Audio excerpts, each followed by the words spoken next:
बलराम और रेवती, समय के पार एक मिलन।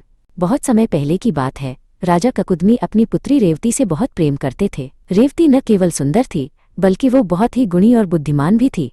जैसे जैसे वो बड़ी हुई, राजा को उसकी शादी की चिंता सताने लगी।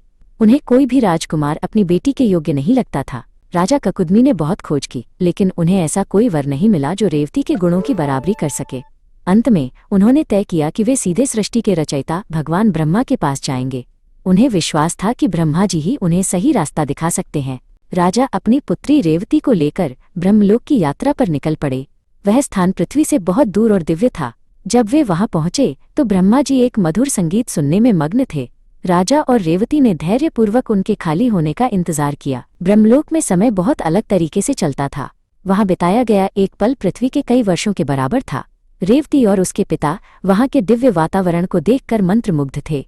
वे चुपचाप एक कोने में खड़े होकर ब्रह्मा जी की प्रार्थना खत्म होने का इंतजार करते रहे। जब संगीत समाप्त हुआ, राजा ककुदमी ने ब्रह्मा जी को प्रणाम किया और अपनी समस्या बताई। ब्रह्मा जी जोर से हंसे और बोले, हे राजन, जितने समय में आपने यहाँ संगीत सुना, पृथ्वी पर 27 चतुर्युग बीत चुके हैं।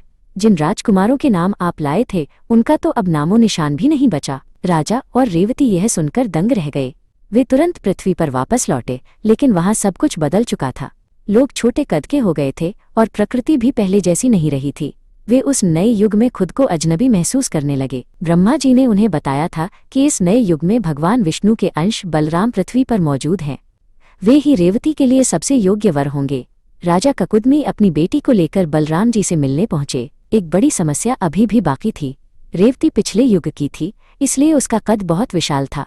बलराम के सामने वो किसी पहाड़ की तरह ऊंची लग रही थी।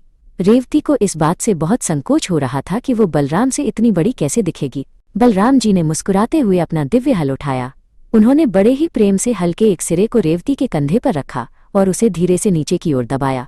देखते ही देखते रेवती का कद छोटा होने लगा और वो इस युग के लोगों के समान हो गई।